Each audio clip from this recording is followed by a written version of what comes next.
Once upon a time there was a dear little girl who was loved by everyone who looked at her. But most of all by her grandmother.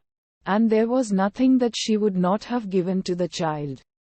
Once she gave her a little cap of red velvet, which suited her so well that she would never wear anything else. So she was always called Little Red Cap.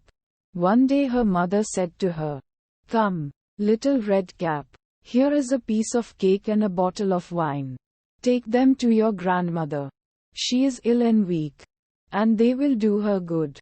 Set out before it gets hot. And when you are going, walk nicely and quietly and do not run off the path, or you may fall and break the bottle. And then your grandmother will get nothing.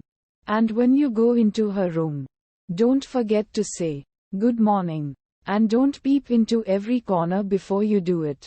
I will take great care," said Little Red Cap to her mother, and gave her hand on it.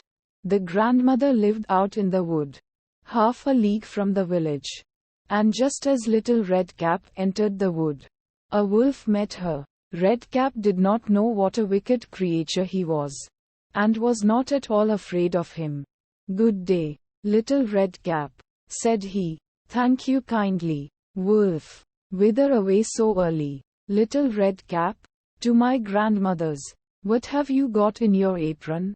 "Cake and wine. Yesterday was baking day, so poor sick grandmother is to have something good, to make her stronger." "Where does your grandmother live, Little Red Cap?"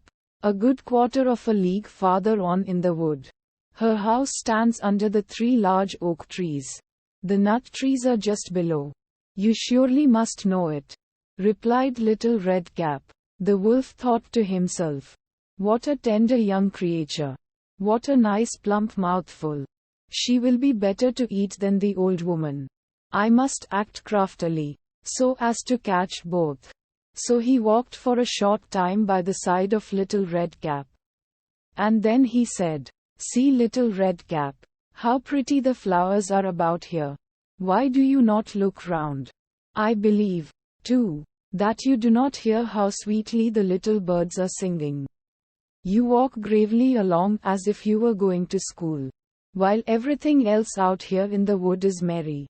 Little Red Cap raised her eyes, and when she saw the sunbeams dancing here and there through the trees, and pretty flowers growing everywhere, she thought, "Suppose I take grandmother a fresh nosegay. That would please her too. It is so early in the day that I shall still get there in good time." And so she ran from the path into the wood to look for flowers. And whenever she had picked one, she fancied that she saw a still prettier one farther on, and ran after it, and so got deeper and deeper into the wood.